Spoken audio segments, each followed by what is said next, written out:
जय माता चिंतापुरनी सबकी चिंता दूर करें। मैं प्रोफेसर नीरज हुज्जा लाल किताब ज्योतिष की नर से कार्यक्रम में आप सब लोगों का हार्दिक स्वागत करता हूं। प्रिय दर्शकों, बहुत ऐसे लोग हैं जो जीवन के अंदर कामयाब नहीं होते और उनके साथ जो पढ़ते थे, उनके दोस्त, उनके फ्रेंड, वो कामयाब पर कामयाब होते चले आते हैं। ऐसा क्यों?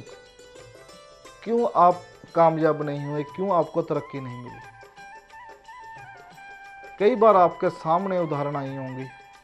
एक क्लास में दो बच्चे पढ़ते थे, एक फर्स्ट डिवीजन पर पास होता, दूसरे के मार्क्स भी कम आते थे, पर वो इस दुनियादारी के अंदर इतनी स्पीड से आगे निकला कि दिन दुगनी रात चौगुनी तरक्की करता करता गाड़ियों का सुख, मकानों का सुख, ऐशो आराम से अपना जीवन बीता हुआ ऊपर चला गया। मैंने भी उस क्लास में स्टडी की, मैं उससे अच्छे मार्क्स लेकर पास होता था, फर्स्ट डिवीजन पर पास होता था, उससे हमेशा मेरे ज़्यादा नंबर आते थे, हम दोस्त थे।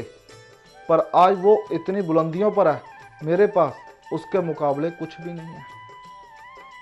वो इतनी ज़्यादा कामयाब हो गया, गाड़ियों का सुख, मकानों का सुख उसके पास भरपूर है, मेरे पास मेरा काम नहीं है, मैं सेट नहीं हूँ, उल्टा कर्जाई हूँ, कर्जा मेरे ऊपर है। गाड़ी का सुख छोड़िए, मकान का सुख नहीं है। क्यों ऐसे हालात क्यों बनते हैं? स्टडी इकट्ठी की, पढ़े इकट्ठे, एक कहाँ से कहाँ पहुँच के दूसरा कहाँ से कहाँ रह गया। ये चक्कर क्या है? ये चक्कर आपको समझाता हूँ इस जन्म कुंडली की परिभाषा से। क्योंकि जन्म कुंडली क्या है? जन्म कुंडली के अनुसार यदि इंसान सही काम को चुन ले, मान लीजिए जिस ग्रह के संबंधी उसको लाभ मिलने वाला है, उस ग्रह के संबंधी यदि उसने काम चुन लिया तो वो इंसान जीवन के अंदर कामयाब पर कामयाब होता चला आएगा। जैसे पंजाबी के अंदर कहते हैं, लल्लू करे कवेलियाँ रब सिद्धियाँ पावे। कहने का मेरा मतलब कि वो इंसान जिस भी काम के अंदर हाथ डालेगा उसके अंदर उसको कामयाबी मिलती चली आएगी। वो कभी पीछे मुड़कर नहीं देखेगा। उसके ग्रह उसको इतना ज़्यादा ऐशो आराम सब कुछ दे देंगे। और दूसरा इंसान दूसरे ग्रह के संबंधी काम को चुन ले, जो उसका ग्रह खराब है, उसके ग्रह के संबंधी वो काम चुन ले, तो जीवन के अंदर वो इंसान कामयाब हो ही नहीं सकता। हमने तो कई ऐसी उम्रें देखी हैं, 40 साल 50 साल की उम्र के आजू के इंसान हमारे पास आते हैं और उनकी जन्म कुंडली के अंदर देखकर कहता हूँ कि आपका काम का सेट नहीं हुआ आज तक, तो वो रोकर कहते हैं पंडित क्या करूँ, अब तक 10 काम बदल चुका हूँ, कब काम सेट नहीं होता। प्रिय दर्शकों, ये आपका कसूर नहीं है, ये आपके ग्रहों का कसूर है। यदि आपने उनका निवारण नहीं किया या उस समय आपने इनको ठीक नहीं किया, तो जिसके कारण आपको सजाएं मिलती है। खासकर देखा गया कि जब जन्म कुंडली के अंदर 5 से 6 ग्रह खराब होकर विराजमान होते हैं, बुरे होकर विराजमान होते हैं, उनके हाथ से कुदरती ऐसी गलती होती है, जो ग्रह अच्छे बैठे होते हैं उनका वो इंसान दान दे रहा होता है किसी भी रूप से।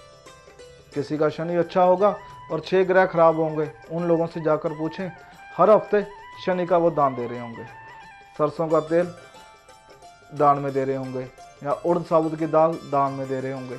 इस तरह का वो दान करते चले आएंगे, जो ग्रह अच्छा था उसका भी फल खराब कर कर बैठ जाएंगे। ये कुदरती होता है। तो आप लोगों को बचना चाहिए, पूछना चाहिए अच्छे ज्योतिष के पास जाकर कि मेरा कौन सा ग्रह अच्छा और कौन सा ग्रह बुरा है। जो ग्रह आपका अच्छा है उसको संभाल कर रखें, उस ग्रह के संबंधी आप काम चुनें, और जो ग्रह बुरा है उसका दान देना शुरू कर दीजिए। बस इतना सा काम आप जिस दिन करना शुरू कर दोगे, जीवन के अंदर कभी आप दुख तकलीफें नहीं भोगोगे। पर यदि आप इसके उल्ट करोगे, जो ग्रह आपका अच्छा है उसका दान दोगे और जो बुरा है उस ग्रह के रंग के कपड़े डालोगे, उस ग्रह के संबंधी चीज़ें अपने घर में स्थापित कर लोगे, तो जीवन के अंदर क्या होगा, दुख तकलीफें बढ़ेंगी, कम नहीं होंगी। इसी को ज्योतिष कहते हैं। ज्योतिष सिर्फ ये काम करता है, ये ग्रह आपका खराब है तो इस ग्रह को ठीक कैसे किया जा सकता है, साथ में जो ग्रह आपका अच्छा है उसको बल कैसे दिया जा सकता है। क्योंकि लाल किताब कहती है यदि आपको 1 रुपये का फ़ायदा होने वाला है तो लाल किताब के उपाय कर लो तो 10 रुपये का फ़ायदा हो सकता है, 10 गुना ज़्यादा फ़ायदा बढ़ा सकते हैं। और इसी प्रकार यदि ये ग्रह आपको दुख देने वाला है, 10 रुपये का नुकसान करने वाला है, यदि आपने इसके उपाय किए हों तो नुकसान 1 रुपये का होगा, 9 रुपये आपके बच जाएंगे। यही लाल किताब का सिद्धांत है। इस तरह से आप अपने ग्रहों के चक्रों को समझ जाएं कि किस तरह का काम कर कर अपने जीवन के अंदर तरक्की लें। तो यदि आप उस काम के अंदर हाथ डालोगे तो दिन दुगनी रात चौगुनी कुदरती तरक्की आपको मिलती चलती आएगी। पर यदि आप गलत ग्रहों को, जो आपके ग्रह क्रूर बैठे हैं, जहाँ आपको अशुभ फल दे रहे हैं, ये सभी के लिए एक जैसे ग्रह नहीं होते। किसी का ग्रह शनि मालिक होता है, किसी का मालिक मंगल है, तो किसी का बुध है। जितनी दुनिया, हर एक इंसान के अलग अलग ग्रह बैठे हुए हैं, और जिस ग्रह के संबंधी आप विराजमान करते हो, जो आपको लाभ दे सकता है, आपको सुख दे सकता है, आपको रोजी रोटी दे सकता है, उस ग्रह का संबंधी आप काम चुन लीजिए तो जीवन में कभी आप दुख तकलीफें नहीं भोगोगे। ये आपको पूरे विश्वास के साथ कह सकता हूँ। आज का पत्र ले रहा हूँ रानी जी का, जो कि मुझे पठानकोट से लिख रही हैं। मैं आपका कार्यक्रम काफ़ी समय से लगातार देखती आ रही हूँ, मुझे बहुत अच्छा लगता है। मैं बहुत ज़्यादा परेशान हूँ, मेरी बेटी की शादी नहीं हुई। इसकी उम्र 30 साल की हो चुकी है, कब इसकी शादी होगी? रानी जी, जो कि पठानकोट से लिख रही हैं, आपकी बच्ची की शादी नहीं हुई। सबसे पहले रानी जी, घर से खोटे पैसे, बंद पे घड़ी, खराब लकड़ी का सामान, जंगल का लोहा, कुबाड़ अपने घर से निकाल दीजिए। एक मिट्टी का कुज्जा लें, उसके अंदर शहद को भरें, लाल कपड़े के साथ मुंह को बंद कर कर बेटी के शरीर से 7 बार उतार कर किसी वीरान जगह के अंदर जाकर दुबा कराएं। सबसे पहला काम आपने ये करना है। दूसरा काम, एक नारियल बेटी के शरीर से 7 बार उतार कर किसी भी मंदिर के अंदर दुर्गा माता के मूर्ति के पास में जाकर रखना शुरू कर दें। 43 दिन आपने ये नारियल रखने हैं। और उसके बाद एक तांबे का टुकड़ा लेकर बच्ची के शरीर से 7 बार उतार कर किसी वीरान जगह के अंदर जाकर दबाना शुरू कर दें, और 43 दिन जिस टुकड़े को दबाना है। जिस दिन आपके इन उपायों को पूरा हो गया, और साथ में एक राहु का विसर्जन और राहु पृष्ठि यंत्र बच्चे के गले के अंदर धारण करा दें, और साथ में वीरवार के वीरवार बेटी को बोलें व्रत रखने शुरू कर दें।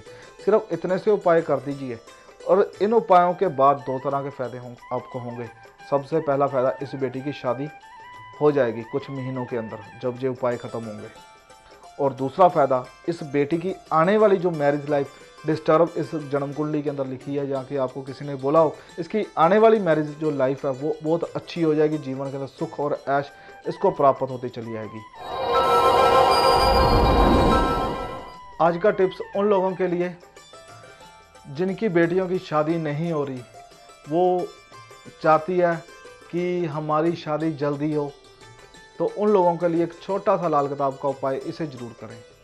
एक आपने ताला लेना है पित्तल का, उस ताले को खोलकर चाबी को ऐसी जगह पर फेंके जहां से ढूंढने पर भी ना मिले, और साथ में आपने 100 ग्राम के छुआरे लेने हैं। इस बात का खासकर ध्यान रखें, जितना आप अच्छा वर चाहती हैं, जितना सुंदर वर चाहती हैं, इसी प्रकार से सुंदर सुंदर छुआरे आपने ढूंढ कर लेकर आने हैं। चाहे उसके लिए आप एक दुकान ढूंढें, चाहे 10 चाहे 20 दुकानें, अपने 100 ग्राम के छुआरे और एक ताला लेकर किसी भी चौराहे पर चले जाएं, और उसके बाद रखकर वापस अपने घर में आ जाएं। और घर में आकर अपनी माता को बोलें, एक कांच का गिलास लें, उसके अंदर पानी डालें और थोड़ा सा नमक डाल दें। जिस कमरे में आप सोती हो उस 4 कोनों के अंदर थोड़ा थोड़ा डालकर डालना शुरू कर दें। इस उपाय को लगातार 43 दिन तक आपकी माता जी या घर का कोई भी बड़ा वो कर सकता है। जिस दिन आपके ये 43 दिन पूरे हो जाएंगे, उसके बाद आपको अच्छा वर मिलेगा और आपकी शादी जल्दी हो जाएगी। जिन लोगों की शादियों के अंदर विलंब आ रहा है, वो इस उपाय को जरूर करें, ताकि अपने जीवन के अंदर सुख और ऐश प्राप्त करते चलिए। अब प्रिय दर्शकों, आप लोगों से याद लेना का समय हुआ। कल मिलूंगा इसी चैनल पर, इसी कार्यक्रम में। तब तक के लिए जय माता चिंतापूर्णी, सबकी चिंता दूर करें।